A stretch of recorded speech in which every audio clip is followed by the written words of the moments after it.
بسم اللہ الرحمن الرحیم۔ معزز ناظرین و سامعین، ہماری آج کی گفتگو کا موضوع ہے مجدد وقت حضور شیخ الاسلام ڈاکٹر محمد طاہر القادری مدظ اللہ علی اور فروغ عشق الہی۔ سامعین، حضور شیخ الاسلام ڈاکٹر محمد طاہر القادری مدظ اللہ علی کی زندگی کو اگر دیکھیں تو آپ نے 80s کے دور میں تحریک منہاج القرآن کو قائم کیا، اور تحریک منہاج القرآن بنیادی طور پر قرآن مجید، فرقان حمید اور احادیث نبوی کی فکر پر مبنی اصلاح احوال کی تحریک بنائی۔ اگر آج سے 35-40 سال پہلے کے معاشرہ کو دیکھیں تو ہمارا معاشرہ اجتماعی مسنون اعتکاف، آنسوؤں کی بستی، ماہانہ شب بیداری،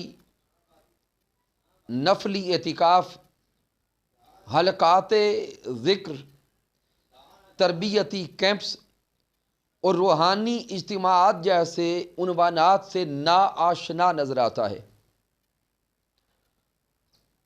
تو جب معاشرہ اس قسم کے روحانی اجتماعات سے غیر متعارف تھا، ناآشنا تھا، اس وقت حضور شیخ الاسلام ڈاکٹر محمد طاہر القادری مدظ اللہ علی نے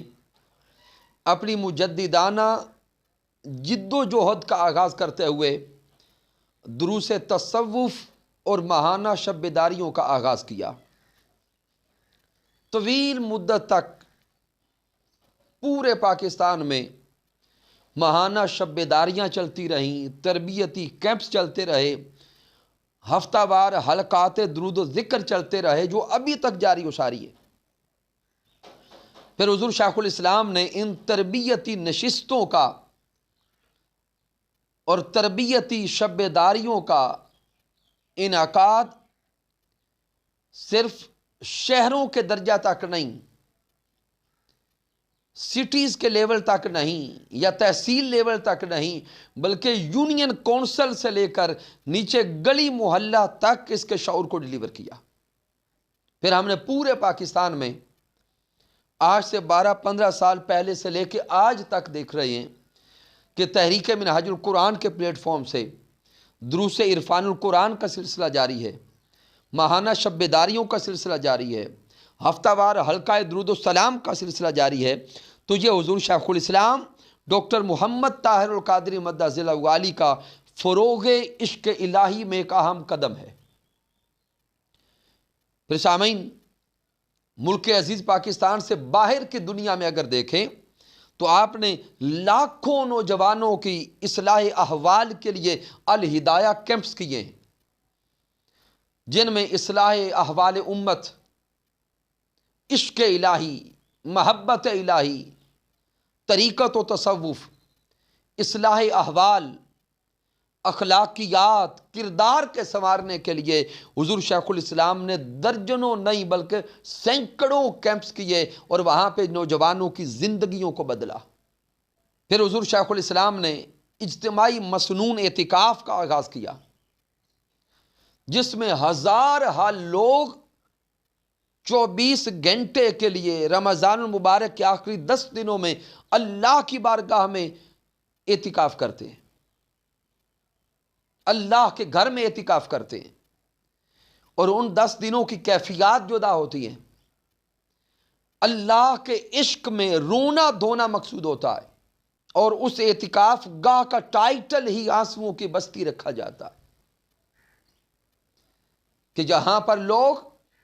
اپنے مولا کو منانے آتے ہیں، اپنے رب کی بارگاہ میں جھکنے آتے ہیں،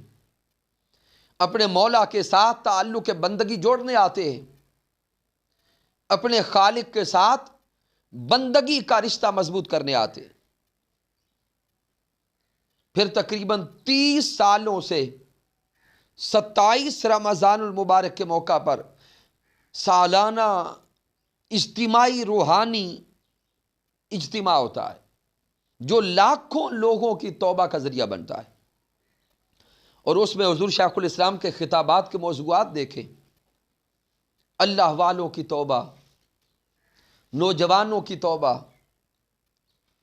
اللہ رب العزت کی بارگاہ اقدس میں جھکنا کیسے ہے، اپنے اللہ کو منانا کیسے ہے،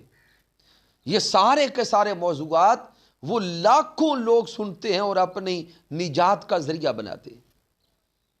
پھر سامعین، حضور شیخ الاسلام کے خطابات کو اگر دیکھیں تو اصلاح احوال امت پر، حقیقت تصوف پر، اخلاقیات اور کردار پر سینکڑوں خطابات آپ کے موضوعات پر موجود ہیں۔ پھر اگر حضور شیخ الاسلام کی کتب کو دیکھیں تو تصوف کے موضوعات پر آپ کی کئی کتب منظر عام پہ آ چکی ہیں،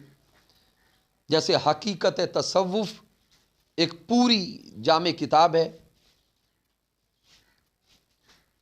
پھر تذکرے اور صحبتیں ایک خوبصورت کتاب جس میں اللہ والوں کا ذکر ہے کہ اللہ والے رب کی بارگاہ میں جھکتے کیسے ہیں، پھر سلوک و تصوف کا عملی دستور، پھر وظائف کی کتاب الفیوزات محمدیہ صلی اللہ علیہ وآلہ وسلم۔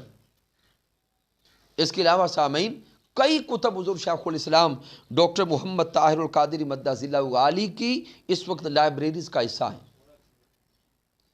پھر حضور شیخ الاسلام ڈاکٹر محمد طاہر القادری مدظ اللہ علی کی جد و جہد کا ہی نتیجہ ہے کہ آغاز میں جب آپ نے اجتماعی اعتکاف کا آغاز کیا تھا، کئی لوگ فتوے لگاتے تھے کہ اجتماعی اعتکاف کا تصور موجود نہیں ہے، لیکن آج حضور شیخ الاسلام ڈاکٹر محمد طاہر القادری مدظ اللہ علی کے اٹھائے ہوئے اس قدم کو دیکھ کر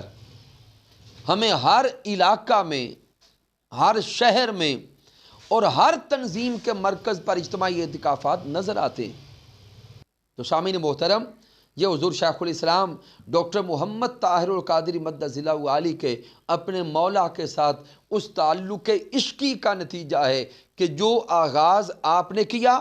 اجتماعی اعتکاف کا، آنسوؤں کی بستی کا، شب بیداریوں کا، پھر اسی طرح اجتماعی روحانی اجتماع کا، آج یہی ٹائٹلز، یہی اصطلاحات پورے معاشرے میں زبان زد عام نظر آتی ہیں۔ ہر تنظیم کے مرکز پر آج اجتماعی اعتکاف بھی ہوتا ہے، روحانی اجتماع بھی ہوتا ہے، شب بیداریاں بھی ہوتی ہیں اور ہفتہ وار حلقات ذکر بھی ہوتے ہیں۔ تو یہ اس صدی کے مجدد کی شان ہوتی ہے کہ جو قدم وہ اٹھاتا ہے اسی کو فالو کرتے ہوئے اس صدی کے لوگ اپنی زندگی کو گزارنے کے راستے متعین کرتے ہیں۔ اللہ رب العزت کی بارگاہ اقدس میں دعا ہے کہ مالک کائنات ہم سب کو عمل کی توفیق عطا فرمائے۔ والسلام علیکم ورحمۃ اللہ وبرکاتہ۔